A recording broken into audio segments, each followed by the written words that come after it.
Chapter 1. The night everything changed. Thunder crashed across the Lagos sky like angry drums as Chief Marcus Okoro pressed his face against the bulletproof glass of his Rolls-Royce. Rain hammered the windows so hard he could barely see the road ahead. But what he saw through the storm made his blood freeze.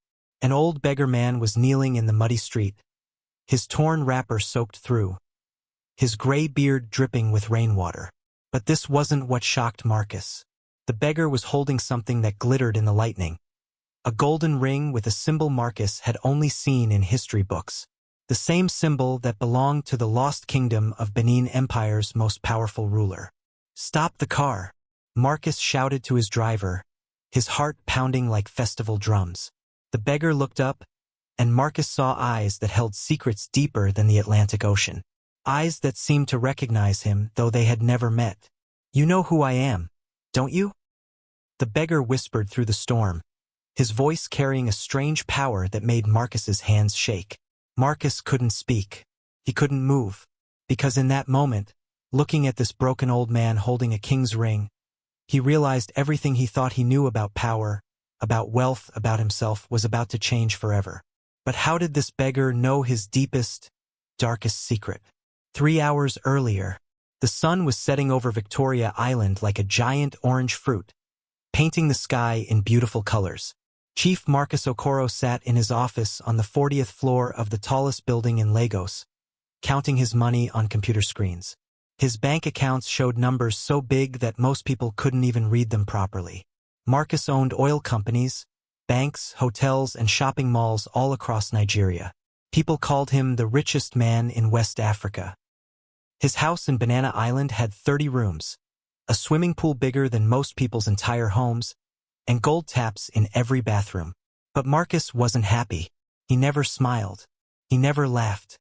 He spent every day thinking about how to get more money, more land, more power. "Sir," his secretary, Miss Adunni, knocked on his door. "The village people from Ogbomoso are here again." Marcus frowned. "What do they want this time?" "Their farmland, sir. They say you bought it from someone who didn't own it. Their families have farmed that land for 100 years. Marcus waved his hand like he was shooing away flies. "Tell them I have papers. Legal papers. The land is mine now." Miss Adunni looked sad. "But sir, they have nowhere to grow their food. Their children are hungry." "Not my problem," Marcus said, turning back to his computer. "Business is business." But Miss Adunni didn't leave. She stood there, her hands twisted together. "Sir, there's something else. An old man has been sitting outside our building for 3 days. He won't eat the food we bring him. He just sits there, asking for you." Marcus looked up from his money counting. "What kind of old man?" "A beggar, sir. Very old, very thin. He wears torn clothes, but—" Miss Adunni paused.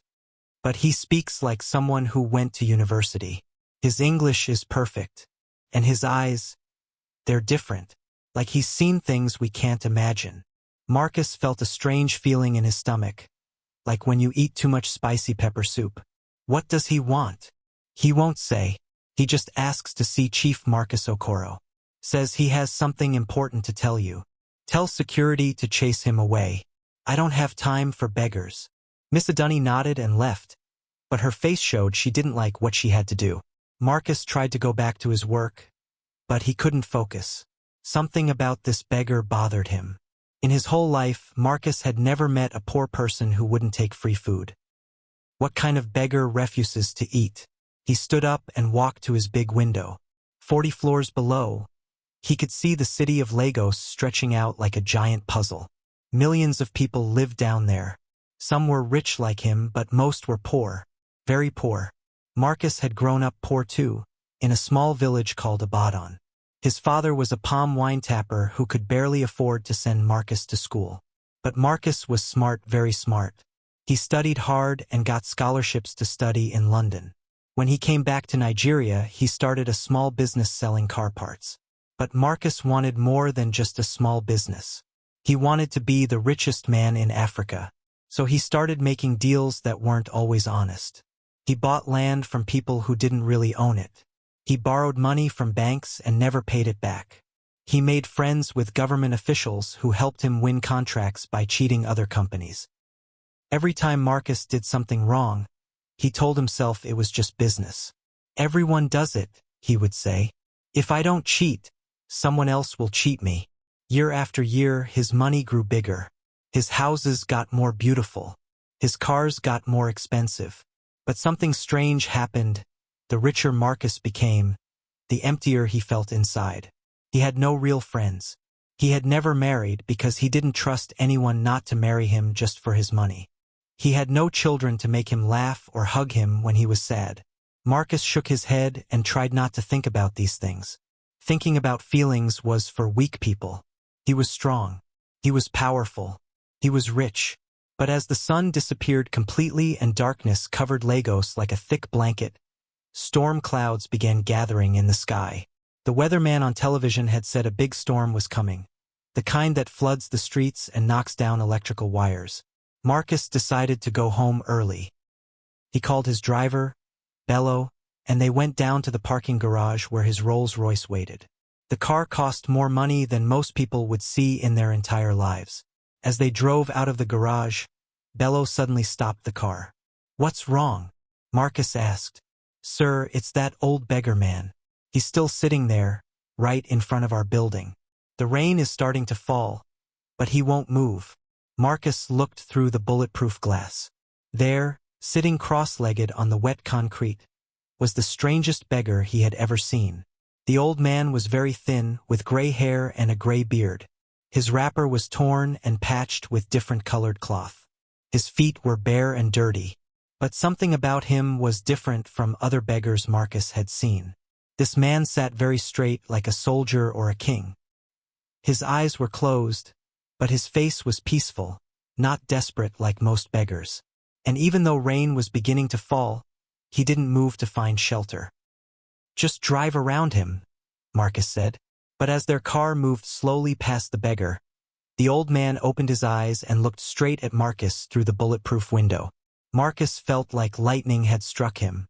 Those eyes, they were the deepest, wisest eyes he had ever seen.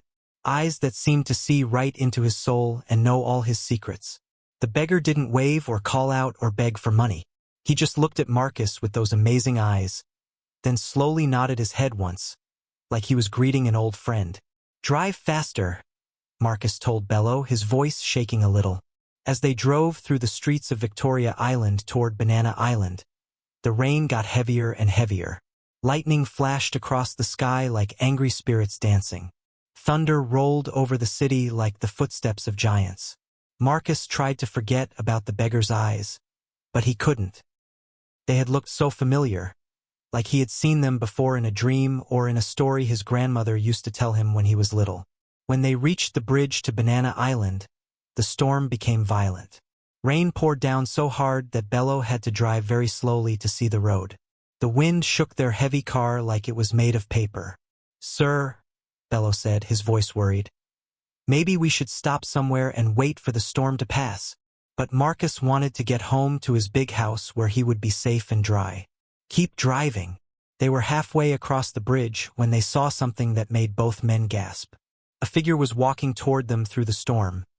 Not running, not hiding, just walking calmly through the wind and rain like it was a sunny day. As they got closer, Marcus's heart started beating very fast. It was the beggar, the same old man who had been sitting outside his office building. But how had he gotten here so quickly? And why was he walking in the worst storm Lagos had seen in years? "Sir, what should I do?" Bello asked. Marcus didn't answer. He was staring at the beggar, who was now standing directly in front of their car in the middle of the bridge. The old man wasn't even trying to get out of the way. Lightning flashed, and in that bright moment, Marcus saw something that made his blood turn cold. The beggar was holding something in his hand, something that caught the lightning and reflected it back like a mirror. "Stop the car," Marcus shouted. Bello hit the brakes so hard that Marcus was thrown forward in his seat. The car stopped just a few feet from the beggar. But the old man didn't look afraid. Instead, he walked slowly to Marcus's window and placed his palm against the bulletproof glass. That's when Marcus saw what the beggar was holding. A ring. Not just any ring, but a golden ring with carvings so detailed and beautiful that Marcus could see them clearly even through the rain and glass. The symbol on the ring was a leopard surrounded by palm leaves, the same symbol Marcus had seen in museums and history books, the symbol of the ancient Benin Empire's royal family. But that was impossible. The last king of that empire had disappeared 50 years ago during the Civil War. Everyone knew the story. King Obiora had been the most powerful traditional ruler in Nigeria, but he had lost his kingdom and vanished without a trace. The beggar tapped on the window with the ring, and the sound it made was like music, clear and beautiful, even over the noise of the storm. Marcus pressed the button to lower his window just a crack. "You know who I am, don't you?" the beggar said, his voice carrying easily through the storm. Marcus's mouth felt dry as sand. No, I don't know you." The beggar smiled, but it wasn't a happy smile. It was sad and wise and full of secrets. "Look at this ring, Marcus Okoro. Look carefully." Marcus looked. The ring was definitely real gold, and the craftsmanship was amazing. But more than that, there was something about it that made Marcus feel like he was looking at something sacred, something that belonged in a palace, not in the hands of a street beggar. "Where did you get that?" Marcus whispered. "The same place I got these," the beggar said, and he pushed back his torn sleeve. Marcus saw scars on the old man's arm, not regular scars, but marks that had been deliberately made. Tribal marks. The same marks that Marcus had seen in pictures of the royal family of the ancient Benin Empire. You're him," Marcus stammered. "You're King Obiora." The beggar's eyes grew even sadder. "I was King Obiora.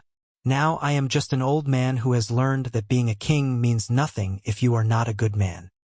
Lightning flashed again, brighter than before, and Marcus saw something else that shocked him. Even though the beggar was standing in the pouring rain, even though water was running down his face like tears, his eyes were completely dry. "Get in the car," Marcus heard himself saying. "Please, get in."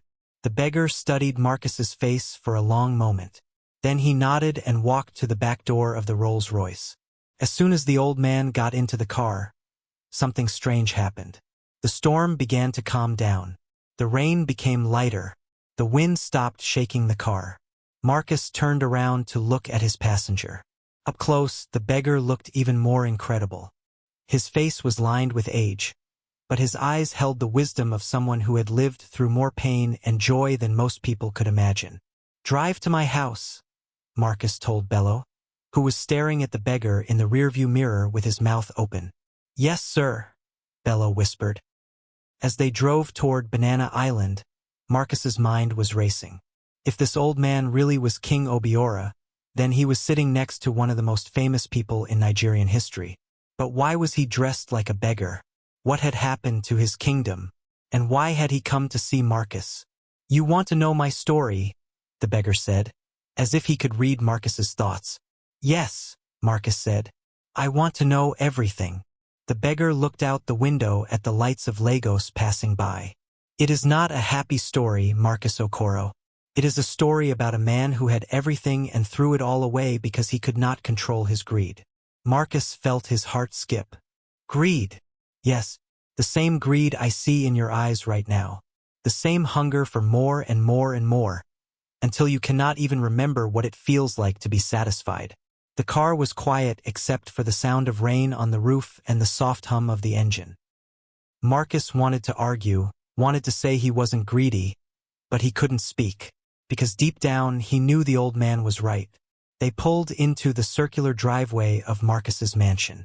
The house was huge and white, with tall columns like a Greek temple.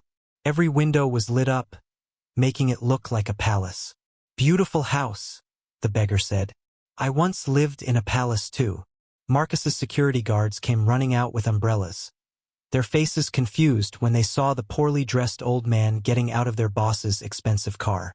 "It's okay," Marcus told them. "He's my guest." Inside the house, Marcus led the beggar to his sitting room, a massive space with marble floors, crystal chandeliers, and furniture that cost more than most people's cars. The beggar sat down on a white leather sofa, and Marcus noticed that even though his clothes were wet and dirty, He sat like royalty, straight-backed, dignified, comfortable. "Would you like some food?" Marcus asked. "Something to drink?" The beggar shook his head. "I eat only what I need to survive. Nothing more." "But why? If you're really who you say you are." "Let me tell you about the day I lost my kingdom," the beggar interrupted. "Let me tell you about the day I learned what greed can do to a man's soul." Marcus sat down across from the old man, his heart pounding with curiosity and fear. The beggar held up his golden ring, and it caught the light from the crystal chandelier, casting rainbow patterns on the white walls. "This ring has been in my family for 400 years. Every king of our people wore it. It represents power, wisdom, and the responsibility to take care of our people." He paused and looked directly at Marcus. "But I forgot about the responsibility. I only remembered the power." Thunder rolled across the sky outside, but softer now, like the storm was moving away. "It was 1975, the beggar continued. Nigeria had just finished the civil war, and there was oil money everywhere. Foreign companies wanted to drill on our traditional lands. The government was offering huge contracts to anyone who could help them get the oil out of the ground. Marcus leaned forward. This was the part of Nigerian history he knew best, the oil boom that made many people rich overnight. Other traditional rulers were making deals with the oil companies and the government. They were becoming millionaires. And I wanted to be the richest of them all. The beggar's voice became sad and distant. "I started small like you did, Marcus. I sold some land that belonged to my people. I told myself it was for their own good, that the money would help build schools and hospitals." "Did it?" Marcus asked. The beggar laughed, but there was no joy in the sound. "No. The money went into my personal accounts. And once I tasted that kind of wealth, I couldn't stop." He stood up and walked to the window, looking out at Marcus's swimming pool and tennis court. "I sold more land. I made deals with corrupt government officials. I borrowed money from foreign banks using my people's farmland as collateral. Every month I became richer, and every month my people became poorer." Marcus felt uncomfortable, like the beggar was talking about him instead of himself. "What happened then?" The beggar turned around, and Marcus saw tears in his eyes. "My people tried to stop me. The elders of our kingdom came to my palace and begged me to remember my duty as their king. They showed me children who were hungry because their families could no longer farm the land I had sold. They brought me women who were crying because their husbands had no work. And what did you do?" "I threw them out of my palace. I told my guards to beat anyone who came to complain about my business deals. I said I was the king and I could do whatever I wanted." The beggar sat back down, and Marcus noticed that his hands were shaking slightly. "But kingdoms are not built on fear, Marcus. They are built on love and respect. When a king stops caring about his people, he stops being a king." Outside, the storm had almost completely stopped. Only a gentle rain was falling now. One night, just like tonight, there was a terrible storm. I was in my palace, counting gold coins and looking at bank statements, when my chief guard came running in. The beggar's voice dropped to almost a whisper. He told me that my people had surrounded the palace. Thousands of them. Men, women, children, old people. Everyone I had sworn to protect. They weren't carrying weapons. They weren't shouting or making threats. What were they doing? They were crying, Marcus. All of them. Crying for the king they had lost. Crying for the man I used to be. Marcus felt a strange pain in his chest, like someone was squeezing his heart. I looked out from my window and saw their faces in the lightning. These were people who had loved me, who had trusted me, who had believed I would take care of them. And I had stolen everything from them. The beggar put his face in his hands. That was the moment I realized what I had become. Not a king, not even a man. Just a greedy, selfish creature who had forgotten how to love anything except money. "So what did you do?" The beggar looked up, and Marcus saw that he was crying. "I packed one small bag with a few clothes. I took off all my royal robes and put on simple cloth. I left all my money, all my gold, all my bank accounts. I took only this ring to remember who I used to be. And you left. I walked out of my palace that night and never went back. I gave up my throne, my wealth, everything. I became a beggar because I needed to learn how to be human again. Marcus stared at the old man. That was 50 years ago. You've been a beggar for 50 years. Yes. 50 years of learning humility. 50 years of depending on the kindness of others. 50 years of remembering what it feels like to be hungry, to be cold, to be ignored by people who think they're better than you. But why? Why didn't you just, I don't know, start over? Use your education, your connections. The beggar smiled, and this time it was a real smile. Because I needed to understand what I had done to my people. I needed to feel what they felt when I took away their land, their dignity, their hope. He held up the golden ring again. And I needed to find someone who could learn from my mistakes. Someone who still had time to choose a different path. Marcus's blood turned cold. That's why you came to see me. Yes, Marcus Okoro. That's why I've been waiting for you. Thunder crashed overhead again, louder than before, and Marcus realized the storm wasn't moving away. It was getting stronger. But this time, the lightning revealed something that made Marcus jump to his feet in shock. Standing outside his window, barely visible in the rain, were hundreds of people. They were all looking at his house, all waiting silently in the storm. Who are they? Marcus whispered. The beggar stood up and walked to the window. They are the people whose lives you have affected with your business deals. The farmers whose land you bought illegally. The families whose children go hungry because of your actions. The workers you cheated out of their salaries. Marcus felt like he was going to be sick. What do they want? The same thing my people wanted 50 years ago, Marcus. They want their king to remember that he has a heart. Lightning flashed again, and Marcus saw the faces outside more clearly. Old men with tired eyes. Young mothers holding babies. Children who should have been home sleeping but were standing in the rain instead. They've been gathering all evening, the beggar said. Word spread that the old king was coming to see you. They came to witness what you would choose. Choose? Choose what? The beggar turned to face Marcus, and his eyes held a power that made Marcus feel like a small child. Choose whether you will repeat my mistakes, or whether you will find the courage to become the man your people need you to be. The storm outside grew wilder. Rain hammered against the windows. Wind shook the walls of the big house. But inside, Marcus felt like the loudest noise was his own heartbeat, pounding with fear and confusion and something else. Something that felt like hope, but hurt more than anything he had ever experienced. I don't know how to change, he whispered.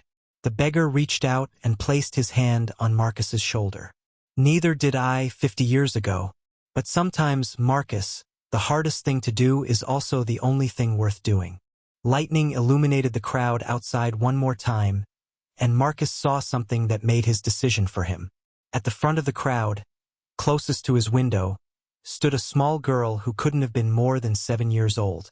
She was holding an umbrella over an even smaller boy, probably her little brother. Both children were thin, their clothes were patched, and their faces showed the kind of hunger that Marcus had almost forgotten existed. But the little girl wasn't looking at Marcus with anger or hate. She was looking at him with hope. Hope that he might be different.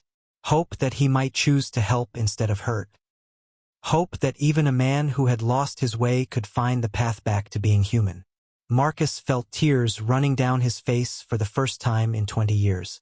Tell me what to do, he said to the beggar who had once been a king. The old man smiled and held out his golden ring.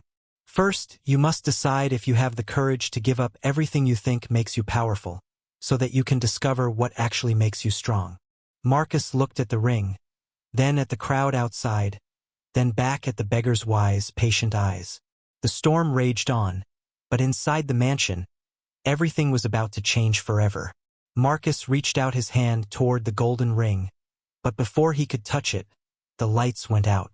The house was plunged into complete darkness. And in that darkness, Marcus heard something that made his blood freeze, the sound of his front door opening, and footsteps echoing through his marble halls. Someone else had entered his house. someone he hadn't invited. Someone who had been waiting for this exact moment. Chapter 2. The Test of Truth. In the complete darkness of Marcus's mansion, the footsteps grew louder and closer. But these weren't the careful steps of a burglar or the heavy boots of his security guards. These were the soft, bare feet of someone who knew exactly where they were going. "Don't move," the beggar whispered to Marcus, his voice carrying a strange urgency.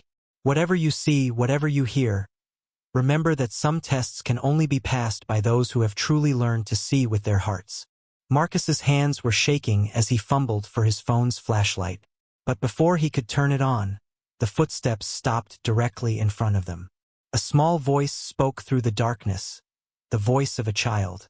"Papa Marcus, we've come to take you home." Marcus's blood turned to ice. That voice belonged to the little girl he had seen outside his window. But how had she gotten past his security? How had she gotten into his locked house? And why was she calling him Papa? Then, impossibly, the room began to fill with a soft, golden light that seemed to come from nowhere and everywhere at once. And what Marcus saw made him cry out in shock. The little girl was standing in his sitting room, still holding her umbrella, still protecting her little brother. But now Marcus could see something he had missed before, something that made his heart stop beating for a moment. The little girl looked exactly like his sister Kemi had looked when they were children, before the car accident that killed their parents, before Marcus had to quit school to take care of her, before she died of malaria because he couldn't afford the medicine she needed. "This isn't real," Marcus whispered. "Kemi is dead. She died 20 years ago." But the little girl smiled at him with Kemi's smile, the same crooked front tooth, the same dimples. "I know you've been angry for a long time, brother," she said in Kemi's voice. "Angry at God, angry at the world, angry at yourself for not being able to save me." Marcus fell to his knees, tears streaming down his face. "I tried, Kemi. I tried so hard to get money for your medicine. But I was too late. I was always too late." "I know," the little girl said, walking closer to him. "And that's when you decided that money was the only thing that mattered. That's when you started believing that rich people never have to watch their loved ones die." The beggar placed a gentle hand on Marcus's shoulder. "The first lesson of kingship, Marcus, is learning that we cannot control everything. Some pain comes to teach us, not to destroy us." But Marcus wasn't listening to the beggar anymore. He was staring at his sister's face, remembering all the promises he had made to her as she lay dying in the government hospital. "I promised you I would never be poor again," he whispered. "I promised I would have enough money to save anyone I loved." "And did it work?" the little girl asked. "Do you have anyone to love now?" Marcus opened his mouth to answer, but no words came out, because the truth was too painful to speak. In his quest to never feel helpless again, he had made sure he would never care about anyone enough to feel that pain. "You built walls around your heart, brother," the little girl continued. "Walls made of money and power and fear. But walls that keep pain out also keep love out." The golden light in the room grew brighter, and Marcus saw that the little girl wasn't alone anymore. The room was filled with people, all the people whose lives Marcus had affected with his business deals. There was Mr. Adebayo, the old farmer whose land Marcus had bought through forged documents. The man's entire family had farmed that land for 5 generations until Marcus forced them to leave. There was Mrs. Folktale, the widow whose house Marcus had seized when her late husband's business couldn't pay back a loan with impossible interest rates. There were dozens of workers from Marcus's companies, people he had cheated out of salaries, people he had fired without warning, people whose pension funds he had stolen to invest in more profitable ventures. But strangest of all, none of them looked angry. They all looked sad, like parents watching a child make a terrible mistake. "We didn't come here to hurt you, Marcus," Mr. Adebayo said, his voice kind despite everything Marcus had done to his family. "We came here to help you remember who you used to be." Marcus looked around the room in confusion. "Who I used to be?" "Before your parents died," Mrs. Folktale said gently. "Before you decided that kindness was weakness. You were a boy who shared his lunch with classmates who had no food. You were a young man who used his first paycheck to buy medicine for sick neighbors. Marcus shook his head violently. That boy was stupid. That young man was a fool. Being kind just made me poor. No, said another voice, and Marcus turned to see his old teacher, Mr. Johnson, stepping out of the crowd. Being kind made you human. Being afraid made you poor. Mr. Johnson had been Marcus's favorite teacher in primary school. He had died 10 years ago, but here he was, looking exactly as Marcus remembered him. You think money made you rich, Marcus, but look at your life. You have no friends who love you for yourself. You have no family to share your joys and sorrows. You have no peace in your heart, no rest in your sleep, no hope for anything beyond the next business deal. That's not true, Marcus said, but his voice sounded weak even to himself. Then tell me, Mr. Johnson said, when was the last time you laughed? Really laughed. Not the fake laugh you use in business meetings. Marcus tried to remember, but he couldn't. It had been years, maybe decades. When was the last time you felt proud of something you did? Not because it made you money, but because it made someone else happy? Again, Marcus couldn't remember. When was the last time you slept peacefully, without worrying about your enemies or your investments or your next scheme? Marcus realized he couldn't remember a single night in the past 20 years when he had gone to sleep feeling truly safe and content. The beggar stood up and walked to the center of the room. This is why I came to you, Marcus. Not to judge you, but to show you the choice that still lies before you. He held up his golden ring, and it cast dancing shadows on the walls. 50 years ago, I made the wrong choice. I chose fear over love, power over service, wealth over wisdom. And I lost everything that actually mattered. The room fell silent except for the sound of rain still pattering against the windows. But you still have time to choose differently. The question is, are you brave enough? Marcus looked around the room at all the faces. People he had hurt, people he had forgotten, people whose names he had never bothered to learn. And he saw something in their eyes that he didn't understand. They were all waiting for him to succeed. Despite everything he had done to them, they wanted him to become better. Why? He whispered. Why don't you hate me? The little girl who looked like his sister walked up to him and took his hand. Because hating you would mean we learned nothing from our own pain, brother. Because forgiveness isn't about what you deserve. It's about what we choose to carry in our hearts. She squeezed his hand gently. And because we can see something you can't see yet. We can see the man you were meant to be. Marcus felt something breaking inside his chest. Not his heart, but the walls he had built around it. The walls made of anger and fear and the desperate need to never feel helpless again. I don't know how to be that man, he said, his voice barely above a whisper. Yes, you do, said his sister. You've always known. You just buried that knowledge under piles of money and years of lies you told yourself. The beggar walked over and knelt beside Marcus. The first step is the hardest, Marcus. You must give up the thing you think gives you power so you can discover what actually makes you strong. He held out the golden ring. This ring has been worn by kings for 400 years. But it doesn't make someone a king. It only recognizes the kingship that already exists in a person's heart. Marcus stared at the ring. It was beautiful, ancient, valuable beyond measure. But more than that, it represented something he had never understood before. What does it mean to be a king? He asked. A true king, the beggar said, is someone who serves his people instead of forcing them to serve him. A true king measures his wealth not by what he owns, but by how much good he can do. A true king knows that his greatest power comes from love, not fear. The little girl smiled at Marcus. You were born to be that kind of king, brother. Not a king with a crown and a palace, but a king with a heart that beats for others. Marcus looked around the room one more time. All these people he had thought of as obstacles, as numbers in his profit calculations, as problems to be solved or ignored. Now he saw them as they really were. They were his people. They had always been his people. And he had failed them completely. I'm sorry, he said, and the words felt strange in his mouth. When was the last time he had apologized to anyone? I'm so sorry for what I've done to all of you. We know, Mr. Adebayo said kindly. The question now is, what will you do about it?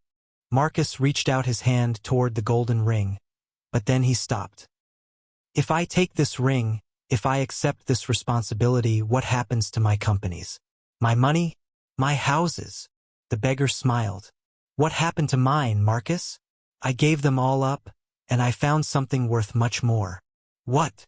Peace, purpose, the ability to sleep well at night, the joy of helping others instead of hurting them, the love of people who care about me not because of what I own, but because of who I am. Marcus thought about his big house with 30 rooms, most of which he had never even entered. He thought about his cars that he barely drove, his bank accounts that grew bigger every day but never made him happier. But if I give it all up, what will I have left? His sister's voice was gentle but firm. You'll have yourself, Marcus. The real you, not the scared, angry person you've been pretending to be. Thunder crashed outside, louder than before, and the golden light in the room began to fade. You must choose now, the beggar said urgently. The test is almost over, and some opportunities only come once in a lifetime. Marcus looked at the ring, then at his sister, then at all the people surrounding him. In his mind, he saw two different futures. In one future, he sent everyone away, kept his money, continued his business as usual. He would remain the richest man in West Africa, but he would also remain the loneliest. He would live in his big house surrounded by walls and security guards and fear. He would die old and wealthy and completely alone. In the other future, he gave up his wealth and learned to live differently. It would be hard. It would be scary. He might be poor again, but he wouldn't be alone. He would have people who cared about him. He would have work that mattered. He would have peace. I choose, Marcus began, but before he could finish his sentence, the golden light disappeared completely. The room plunged back into darkness. And when Marcus fumbled for his phone's flashlight and finally turned it on, he was alone. The beggar was gone. His sister was gone. All the people were gone. The only evidence that any of it had happened was a small, wet footprint on his marble floor where the little girl had been standing. Marcus ran to the window and looked outside. The crowd that had been gathered on his lawn was gone too. The storm had passed. The night was clear and quiet. Had it all been a dream? A hallucination brought on by stress and guilt? But then Marcus saw something that made his heart race. On the coffee table where the beggar had been sitting, the golden ring lay gleaming in the light from his phone. It was real. It had all been real. Marcus picked up the ring with shaking hands. It was warm, as if someone had just been wearing it. The leopard and palm leaves carved into the gold seemed to move in the light, like they were alive. As he held the ring, Marcus felt a strange sensation. It was as if he could hear the voices of all the kings who had worn it before him, not their words, but their wisdom, their understanding of what it truly meant to lead people with love instead of fear. Marcus slipped the ring onto his finger, and it fit perfectly. The moment it touched his skin, he felt a change inside himself. Not magic, but something deeper, a remembering, a return to the person he had been before grief and fear had twisted him into someone he didn't recognize. He thought about the little girl outside his window, the one who had looked at him with hope instead of hatred. He thought about all the people whose lives he had damaged with his greed and selfishness. And he knew what he had to do. Marcus walked to his desk and turned on his computer. He opened his email and began typing. The first email was to his lawyer. I want to return all the land I bought illegally to its original owners. I want to pay compensation to every family I displaced. I want to cancel all debts owed to my companies by people who cannot afford to pay them. The second email was to his bank. I want to set up a fund to provide free medical care to children whose families cannot afford treatment. Start with 10 million naira. The third email was to his accountant. I want to give salary raises to every worker in my companies. I want to restore all the pension funds I used for other investments. I want to create a scholarship program for children from poor families. Marcus typed email after email, giving away millions of naira, returning stolen land, correcting decades of wrong decisions. With each email he sent, he felt lighter. Not poorer, but richer in a way he had never experienced before. As the sun began to rise over Lagos, painting the sky in beautiful colors, Marcus heard a knock on his door. He opened it to find his driver, Bello, standing there with a confused expression. "Sir, there's an old man outside who says you're expecting him. He says to tell you that the real work begins now." Marcus smiled, the first genuine smile he had given in 20 years. "Send him in, Bello. And then I want you to gather all my household staff. I have some important changes to announce." As Marcus waited for the beggar to return, he looked down at the golden ring on his finger. He was no longer the richest man in West Africa, but for the first time in decades he felt like the luckiest. The transformation had begun. But just as Marcus felt hope filling his heart, his phone rang with a call that would test his new resolve in ways he never imagined. The name on the screen made his blood run cold. Commissioner Adeyemi, the corrupt police officer who had been his partner in some of his worst business deals. "Marcus, my friend," the commissioner's oily voice came through the phone. "I hope you're not planning to do anything foolish. We have records of all our arrangements. If you try to become some kind of saint now, we'll both go down together." Marcus realized that choosing to change wasn't just about giving away money. It was about facing every enemy he had made, every crime he had committed, every person who would try to stop him from becoming better. The real test was just beginning. Chapter 3. The Crown of Humility. Marcus stared at his phone, Commissioner Adeyemi's threats still echoing in his ears. His hands trembled as he realized the full weight of what he had gotten himself into. Changing his heart was one thing, but facing the dangerous men who had helped him build his empire was something else entirely. The beggar entered the room quietly, as if he had been waiting for this exact moment.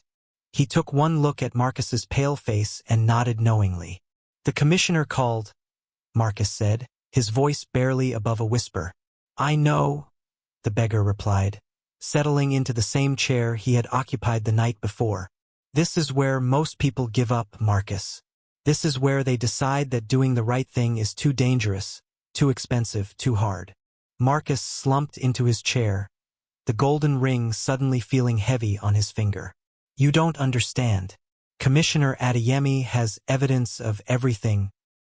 All the illegal land deals, all the bribes, all the people we hurt together. If I try to expose our corruption, he'll make sure I go to prison for the rest of my life." The beggar smiled sadly. "And what makes you think I don't understand? Do you think I didn't have my own Commissioner Adeyemi 50 years ago?" Marcus looked up, surprised. "His name was General Okeke," the beggar continued. "He was my partner in stealing from my people. When I decided to give up my throne and walk away from my wealth, he threatened to have me killed. He said no one would care if one more beggar disappeared from the streets. What did you do?" "I called his bluff, Marcus. I realized that living as a coward with blood money was worse than dying as a man with a clean conscience." Before Marcus could respond, his phone rang again. This time it was his head of security. "Sir, we have a problem. Commissioner Adeyemi is here with 20 armed policemen. He says he has a warrant to search your house." Marcus felt his stomach drop. "Let them in." Within minutes, Commissioner Adeyemi strode into Marcus's sitting room like he owned the place. He was a large, intimidating man with cold eyes and a cruel smile. Behind him came officers carrying guns and handcuffs. "Marcus, my old friend," Adeyemi said, not bothering to hide the threat in his voice. "I hope you've had time to reconsider whatever foolishness you were planning." The commissioner noticed the beggar sitting quietly in the corner. "And who is this? Some new spiritual advisor telling you to find religion?" Marcus stood up, and to his surprise, he felt calmer than he had expected. The ring on his finger seemed to give him strength. "This is King Obiora," Marcus said clearly. "And yes, he's helping me find something I lost a long time ago." Commissioner Adeyemi laughed harshly. "King Obiora? The beggar king who disappeared 50 years ago? Marcus, I think you've lost your mind." But when the commissioner looked directly at the beggar, His laughter died in his throat. There was something about the old man's eyes that made even a corrupt policeman feel small and ashamed. "I know who you are, Adeyemi," the beggar said quietly. "Your father was a good man who died believing his son would serve justice instead of destroying it." The commissioner's face went pale. "How could you possibly know about my father?" "I know many things. I know about the orphanage money you stole last year. I know about the young woman you framed for a crime she didn't commit because she refused your advances. I know about the families you've destroyed for money." Adeyemi stepped back, his hand moving instinctively toward his gun. "You can't prove any of that." The beggar stood up slowly, his simple clothes and humble appearance making him seem somehow more powerful than the armed policeman. "I don't need to prove anything, Adeyemi. You carry your guilt with you everywhere you go. It's written in your face, in your voice, in the way you can't look people in the eyes anymore." Marcus watched in amazement as the most feared police officer in Lagos began to shake like a frightened child. "But like Marcus," the beggar continued, "you still have a choice. You can continue down the path of corruption and die with no peace, no respect, no love. Or you can find the courage to change." "Shut up," Adeyemi shouted, pulling out his gun and pointing it at the beggar. "I didn't come here for a sermon." The room went deadly quiet. Marcus's security guards reached for their weapons, but the beggar held up a hand to stop them. "Put down the gun, Commissioner," the beggar said calmly. "Violence won't solve the problem that's eating your soul." "My soul is fine," Adeyemi screamed, but his voice cracked like a teenager's. "Is it?" the beggar asked gently. "When was the last time you slept without nightmares? When was the last time you looked at yourself in the mirror without feeling sick? When was the last time your own children looked at you with anything other than fear?" Adeyemi's gun hand began to shake violently.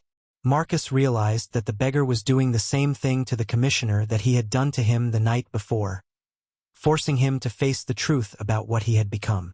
"I have a warrant," Adeyemi said weakly. "I can arrest you both." "Yes," the beggar agreed. "You have that power. But power used wrongly destroys the person who uses it more than the person it's used against."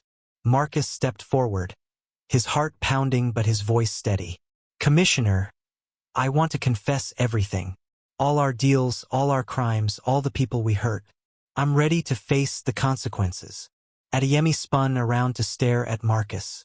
"Are you insane? If you confess, we both go to prison." "Maybe," Marcus said, looking down at the golden ring on his finger. "But maybe that's what justice looks like. Maybe that's what it takes to become the kind of man my people need me to be."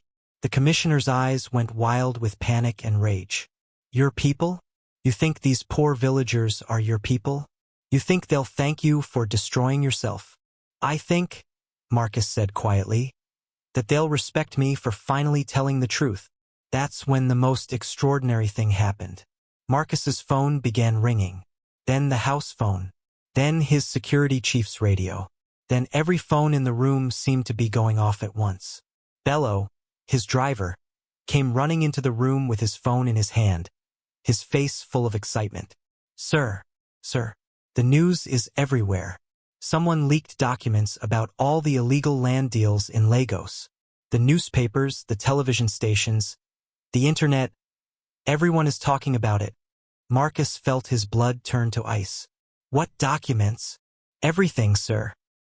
Bank records, government contracts, police reports, everything showing how rich people have been stealing land from poor families for decades." Commissioner Adeyemi's face went from pale to gray. "Who leaked them?" Bello looked confused. "No one knows, sir. They just appeared everywhere at the same time." "But, sir," he looked at Marcus with something like awe. "All the news reports are saying that Chief Marcus Okoro is going to make a statement today about returning stolen land to the people." Marcus stared at Bello. "I never said anything to the press." The beggar smiled mysteriously. "Sometimes, Marcus, when one person finds the courage to do what's right, the universe conspires to help them." Commissioner Adeyemi was frantically making phone calls, trying to contain the damage. But it was too late. The story was everywhere, spreading faster than wildfire. Marcus's television turned on by itself, showing a news anchor reading the breaking story. In what appears to be the biggest corruption scandal in Nigerian history, documents have been released showing systematic theft of land from poor communities by wealthy businessmen working with corrupt government officials. Chief Marcus Okoro, one of Nigeria's richest men, is expected to make a statement today. The news anchor's voice was drowned out by the sound of cars pulling up outside Marcus's house. Through the window, Marcus could see news vans, police cars, and crowds of people gathering. But these weren't the angry crowds Marcus had expected. These were families carrying handmade signs saying, "Thank you, Chief Marcus," and "Justice for the poor." Children were singing songs. Old women were ululating with joy. Commissioner Adeyemi saw the crowds and realized his situation was hopeless. With all the evidence now public and the whole world watching, he couldn't simply arrest Marcus and make the problem disappear. "This isn't over," he snarled at Marcus and the beggar. "Even if I go down, I'll make sure you both suffer." The beggar walked over to the commissioner and placed a gentle hand on his shoulder. "Brother," he said softly, "your anger is eating you alive. You can spend your remaining years fighting a battle you've already lost, or you can use whatever time you have left to do some good in the world." For a moment, Adeyemi's mask of cruelty slipped, and Marcus saw something he had never seen before. A broken man who had forgotten how to be anything other than angry and afraid. "It's too late for me," the commissioner whispered. "I've done too many terrible things." "It's never too late," the beggar said firmly. "I was a king who became a beggar so I could learn to be human again. You're a policeman who forgot his duty. But the uniform you wear still represents justice, even if you've forgotten what that means." Tears began running down Adeyemi's face. "I don't know how to be good anymore." "Start with one small truth," the beggar suggested. "Confess one crime, help one family you've hurt, save one innocent person. Then do it again tomorrow." The commissioner looked around the room, at his officers who were watching him with confusion, at Marcus who was no longer the ally he thought he could control, at the beggar whose simple presence made him feel ashamed of everything he had become. Finally, Adeyemi holstered his gun and walked to the window. He could see the crowds outside, the news cameras, the families holding signs asking for justice. "I want to make a statement too," he said quietly. Marcus couldn't believe what he was hearing. What kind of statement? The truth. All of it. Every crime. Every bribe. Every family we destroyed. Adeyemi turned around, and his face looked different somehow, younger, more human. "If we're going down, let's at least go down as men instead of monsters." The beggar smiled. "Now you're beginning to understand what courage really looks like." Within an hour, the situation outside Marcus's house had transformed completely. What had started as a police raid had become the biggest press conference in Nigerian history. Marcus and Commissioner Adeyemi stood together in front of Marcus's house, facing hundreds of reporters and thousands of citizens. The beggar stood quietly behind them, refusing all requests for interviews. "My name is Marcus Okoro," Marcus began, his voice carrying clearly through the microphones. "And I want to confess to decades of crimes against the people of Nigeria." The crowd fell silent. "I stole land from families who had farmed it for generations. I bribed government officials to get contracts I didn't deserve. I cheated workers out of their salaries and stole money from pension funds." Marcus looked out at the sea of faces, some angry, some sad, some hopeful. "But more than that, I forgot what it means to be human. I let fear and greed turn me into someone who cared more about money than about people. Someone who built walls instead of bridges. Someone who took instead of giving." He held up his hand, showing the golden ring. "Last night, I was visited by a wise man who taught me that true power comes not from what you can take, but from what you're willing to give. Not from how much you can own, but from how much you can serve." Commissioner Adeyemi stepped forward, his voice shaking but determined. "I am Commissioner Adeyemi, and I have been Marcus Okoro's partner in crime for 15 years. I have evidence of everything we did together, and I'm prepared to present it all to the courts." The crowd began to murmur with excitement and disbelief. I became a police officer because I wanted to protect people, Adeyemi continued. Instead, I became someone who hurt people for money. But today, I choose to remember what justice really means. Marcus felt the beggar's hand on his shoulder, and he found the strength to continue. I am giving back every piece of land I stole. I am paying compensation to every family I hurt. I am using my remaining wealth to build schools and hospitals and provide clean water to communities that need it. But most importantly, Marcus said, his voice growing stronger, I am giving up the title of chief. I don't deserve to be called a leader. From now on, I am just Marcus, a man who is learning to serve instead of rule, to give instead of take, to love instead of fear. The crowd erupted in cheers and applause that seemed to shake the very ground. But Marcus wasn't finished. I want to introduce you to someone who has taught me what real leadership looks like. 50 years ago, he was King Obiora of the ancient Benin Empire. Today, he chooses to live as a humble beggar because he learned that true kingship means putting your people before yourself. Marcus turned to invite the beggar forward, but the old man was nowhere to be seen. Marcus looked around frantically. Where did he go?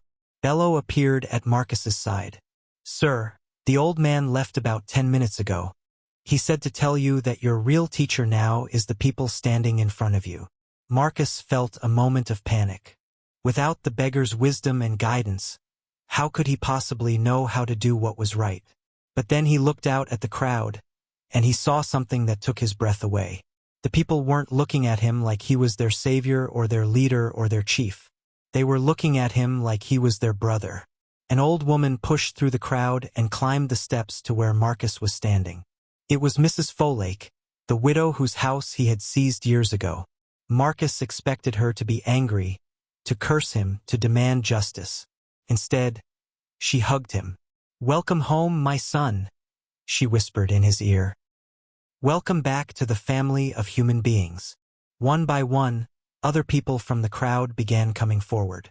The families whose land he had stolen, the workers he had cheated, the communities he had ignored, and instead of demanding revenge, they offered him something he had never expected. Forgiveness, not because he deserved it, but because they had learned what the beggar had tried to teach him, that holding on to anger only hurts the person carrying it. As the sun set over Lagos, painting the sky in brilliant oranges and purples, Marcus found himself surrounded not by enemies or subjects, but by neighbors. People who had every reason to hate him had chosen instead to help him become better. Children who should have feared him were playing games around his feet. Elders who should have rejected him were offering him advice about how to use his remaining wealth wisely. Marcus realized that this was what the beggar had meant about kingship. A true king wasn't someone who ruled from above, but someone who served from within the community. As the crowd began to disperse, Mrs. Folktale stayed behind. The old man left something for you, she said, pressing a small folded paper into Marcus's hand. Marcus opened it and read the simple message written in elegant handwriting. A king is not someone who wears a crown. A king is someone who chooses to carry the burdens of his people in his heart. Your real coronation begins now. King Obiora. Marcus looked up from the paper to find that Mrs. Folktale was smiling at him. You know, Marcus, she said, in our community we have a saying, the tree that wants to grow tall must first learn to bend with the wind. What does that mean? It means that real strength comes from humility. The kings who last longest are the ones who never forget that they are servants first. As Marcus walked back into his house, a house that no longer felt like a fortress but like a place where people could come for help, he realized that his transformation was complete. He was no longer the billionaire chief who ruled through fear and money. He was no longer the broken man who had lost his way in grief and anger.